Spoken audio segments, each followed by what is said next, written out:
I have my kit, which is an adjustable closet rod, and this wall as well as this wall will be where it is going. As you can see, we do have the folding table and some cabinets, and I would like to have the rod between those two walls.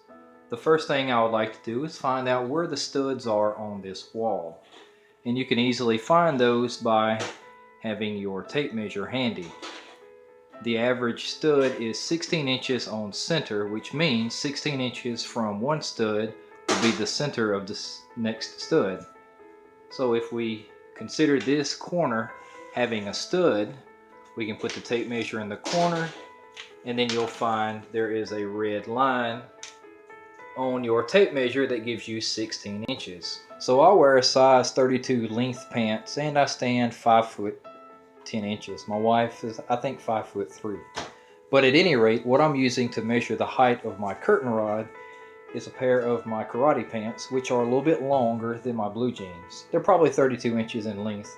But what I want to do is I want to measure the height of the bottom to the top of where they hang. That way I'll give a good idea of how far I want the curtain rod up. And that's roughly 34 inches. So I say maybe, let's go 38 inches. That's what I'll choose for this. Hey buddy. Say hey to everybody. Yeah, there's my supervisor, manager, CEO of FMRevu. And now, where is it at? Where is it at? It's so small it's hard to see. Where is it at? There it is. That little spot is an X. And what that is 38 inches high and 16 inches over.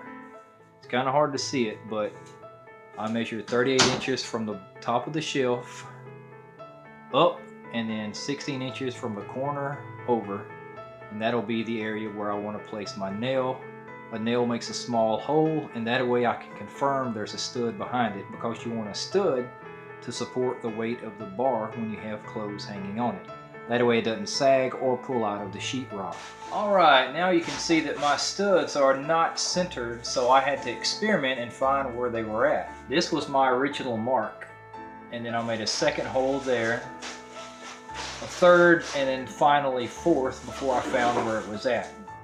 So something to keep in mind is studs are not exactly 16 inches on center, even though they're supposed to be.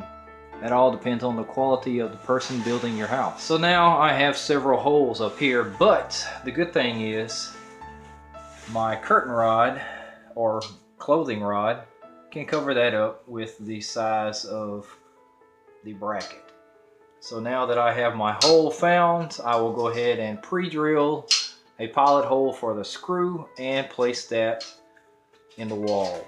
And on the opposite wall, look at this aggravation.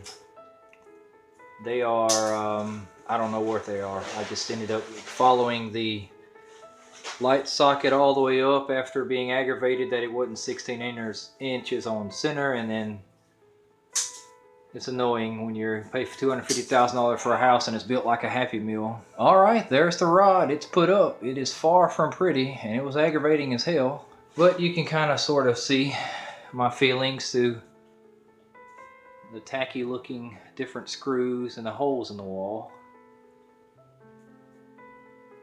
And the same on this side. It's just annoying. Thank you for watching the video. If you have any questions, please leave a comment below, and don't forget to subscribe to keep more awesome FM reviews coming your way.